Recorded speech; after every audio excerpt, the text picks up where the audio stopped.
On this Christmas Eve 2025, as the nation prepares for the holidays, a monumental decision has just been handed down from the highest court in the land. The Supreme Court has dramatically expanded gun rights in America, issuing a ruling that will have ripple effects across the country for years to come. In a 6-3 decision, the court struck down Hawaii's restrictive concealed carry law, fundamentally reshaping where and how Americans can legally carry firearms in public spaces. The ruling declares that the Second Amendment right to bear arms for self-defense is not limited to the home, but extends into most public areas, dramatically broadening the scope of gun rights. The case at the center of this decision, Young v. Hawaii, challenged a law that made it nearly impossible for ordinary citizens to carry firearms outside their homes, requiring them to prove a special need. The court's decision not only invalidates Hawaii's law, but sets a powerful new precedent, sharply limiting how states can restrict the carrying of guns in public and forcing a nationwide reconsideration of similar laws. For gun rights advocates, it's a major victory, a moment they've fought for over decades, seeing it as a restoration of constitutional freedoms. For gun control supporters, however, it's a cause for alarm, raising fears about increased gun violence and public safety risks. States with strict gun laws, like Hawaii, California, New York, and New Jersey, must now re-examine and likely rewrite their regulations to comply with the new legal standard, a process that will spark heated debate and legal battles. The ruling builds on the 2022 Bruen decision, which required gun laws to align with the nation's historical tradition, further tightening the legal framework for regulating firearms. Now states can no longer use broad restrictions on private property or public spaces to effectively nullify the right to carry, making it much harder to keep guns out of everyday places. Legislatures in blue states will be forced to act quickly, scrambling to draft new laws that can withstand legal scrutiny while addressing public safety concerns. Gun rights groups are preparing new legal challenges, eager to use this precedent to overturn other restrictive laws across the country and expand gun access even further. Meanwhile, gun control advocates warn of more guns in public places, predicting a rise in confrontations and calling for urgent action to protect communities. The debate over guns in America is far from over. If anything, this decision has intensified the national conversation, fueling passionate arguments on both sides. Instead, this ruling opens a new, uncertain chapter in a deeply divided nation, where the meaning and limits of the Second Amendment will be tested again and again. The impact will be immediate and far-reaching, touching every corner of the country and affecting millions of Americans. Every state must now reconsider its approach to gun regulation, with lawmakers, courts, and citizens all grappling with the new reality. The Supreme Court has drawn a new line in the sand, and the nation waits to see what comes next. To truly grasp today's Supreme Court decision, we need to look back at the long and complex legal journey of the Second Amendment. The story of gun rights in America is deeply intertwined with the nation's history, politics, and evolving views on personal freedom and public safety. For much of U.S. history, the Supreme Court rarely addressed gun rights directly. Many legal scholars and citizens believed the Second Amendment only protected the right to bear arms as part of a well-regulated militia, not as an individual right.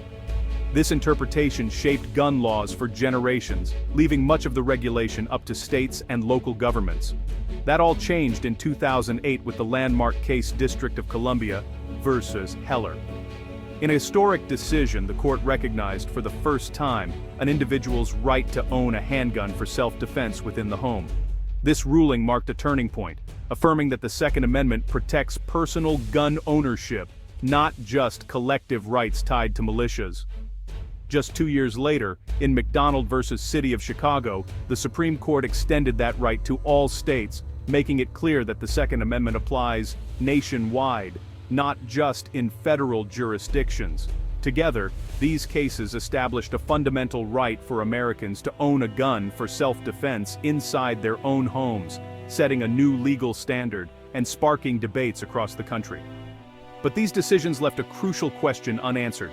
What about carrying guns outside the home, in public spaces? The scope of the Second Amendment beyond the front door remained uncertain, fueling legal battles and legislative debates. In 2022, the Supreme Court addressed this issue in the Bruen decision, striking down New York's restrictive May-issue concealed carry law. The court ruled that the Second Amendment protects the right to carry handguns in public for self-defense, expanding the reach of gun rights beyond the home. Bruen also set a new legal test. Any gun law must be consistent with the nation's historical tradition of firearm regulation. This standard reshaped how courts evaluate gun restrictions, making history a central part of the legal analysis. In response to Bruen, Hawaii passed a new law. The state removed the proper cause requirement for concealed carry permits, but imposed a series of heavy restrictions on where guns could be carried, aiming to balance public safety with constitutional rights. Hawaii declared that all private property would be off-limits to concealed firearms unless owners posted clear signs allowing them. This effectively made most businesses and public spaces gun-free zones by default, sparking controversy and confusion. Gun rights advocates argued that Hawaii's law was a deliberate workaround to the Bruen decision, making it nearly impossible for law-abiding citizens to exercise their right to self-defense in public. They claimed the restrictions undermined the very protections the Supreme Court had just affirmed. This set the stage for a direct legal confrontation over the limits of state power to regulate firearms, pitting state officials against gun rights activists in a high-stakes battle over constitutional rights. Today, the Supreme Court's decision in Young v. Hawaii provides a long-awaited answer to these questions, clarifying the extent of state authority over gun rights in the wake of Bruen. The court has now drawn clearer boundaries for what states can and cannot do when it comes to regulating firearms, setting a new precedent for future cases. With this decision, the legal landscape for gun rights in America has shifted once again, shaping the ongoing debate over the balance between individual liberty and public safety. Hawaii's Act 52, passed in 2023, was designed to comply with Bruen while keeping tight control over gun carry. The law moved to a shall-issue permit system but banned firearms on all private property unless owners posted signs allowing them. This effectively made most of Hawaii a gun-free zone, as few businesses posted such signs. Opponents called it a permission slip society, arguing it nullified the right to carry. The law also banned guns in a long list of sensitive places, including beaches, parks, and public transit. Hawaii defended the law as rooted in property rights and historical tradition. Challenger George Young argued it was a deliberate attempt to sidestep the Supreme Court's mandate. The stage was set for a major constitutional showdown. On December 24, 2025, the Supreme Court struck down Hawaii's law in a 6-3 decision. Justice Clarence Thomas wrote that Hawaii's default ban on carrying guns on private property open to the public was unconstitutional. The court said such broad restrictions don't fit America's historical tradition of firearm regulation. States can regulate guns, but not in ways that make public carry impossible. The burden now falls on property owners to post signs if they want to ban guns. The court also warned states not to label most public spaces as sensitive places. Only a narrow list, like schools and courthouses, qualifies. The ruling curtails state power to limit where guns can be carried. The right to carry in public is now a practical, not just theoretical, right. Justice Thomas's majority opinion made it clear. The right to bear arms extends to daily life. States can't grant carry permits and then ban guns almost everywhere. The court rejected Hawaii's historical arguments, saying there's no tradition of a government-imposed default ban on firearms on all private property. Businesses open to the public can't be treated like private homes. Law-abiding citizens don't lose their rights by entering a store or cafe. The ruling is a direct instruction to lower courts and legislatures. The Bruen historical test is the standard. Similar laws in other states are now on shaky ground. A new, more expansive era for the Second Amendment has begun. The three dissenting justices, led by Justice Sotomayor, issued a stark warning. They argued the majority's decision prioritizes gun rights over public safety and oversteps the court's role. The dissent said history supports state power to regulate guns in public for safety.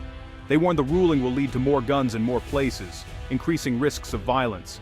The dissent criticized the majority for creating legal chaos and limiting states' ability to manage firearms in crowded areas. They predicted a flood of lawsuits against gun safety laws. The dissent called for a more balanced approach that respects both rights and public safety. The court remains deeply divided on this issue. The Supreme Court's decision creates a new reality, especially in states with strict gun laws. Laws like Hawaii's in New York, California, and New Jersey must be rewritten. More people with permits will be able to carry guns in public places, malls, restaurants, parks, unless owners post signs banning them.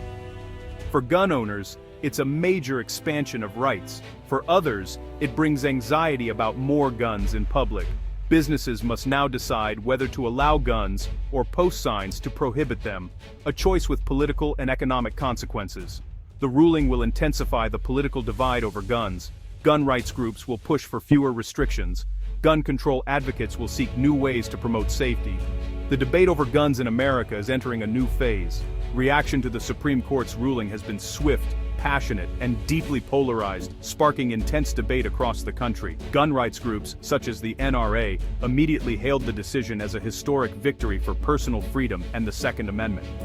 Supporters argue that the ruling empowers ordinary citizens to defend themselves and their families, especially in uncertain times, and reinforces their constitutional rights. On the other hand, gun control advocates and public health experts have condemned the decision as reckless, warning that it could lead to an increase in gun violence and make communities less safe. Law enforcement leaders are divided. Some police chiefs worry that more guns in public spaces will endanger both officers and civilians, while others believe the ruling simply upholds constitutional rights and trust responsible gun owners. Businesses now find themselves caught in the middle, forced to take a public stance on guns, which can alienate customers no matter what they decide. Some national chains have already announced they will post signs banning firearms, while others remain undecided, weighing the potential impact on their customers and employees. A restaurant owner in Los Angeles summed up the dilemma, saying, "No matter what I do, some people will be unhappy," highlighting the difficult choices facing small businesses. This is the new, complicated reality for businesses everywhere, as they navigate changing laws, customer expectations, and safety concerns. The nation's deep divide over guns is now playing out in every community, from big cities to small towns, shaping conversations and decisions at every level of society. The path forward is filled with legal and political challenges. States with restrictive laws must quickly rewrite them or face lawsuits. Lower courts will see a surge of cases challenging other gun regulations under the new standard. Expect battles over waiting periods, ammunition limits, and assault weapon bans. Private businesses now decide whether to allow or ban guns, shaping new social norms. The ruling guarantees guns will remain a central political issue, especially with the 2026 midterms ahead. Gun control advocates will rally for new safety measures. Gun rights supporters will push to expand freedoms. The Supreme Court has spoken, but the debate is far from over. The American people, through their votes and voices, will shape what this new chapter means. The future of gun rights and regulation is now in the nation's hands.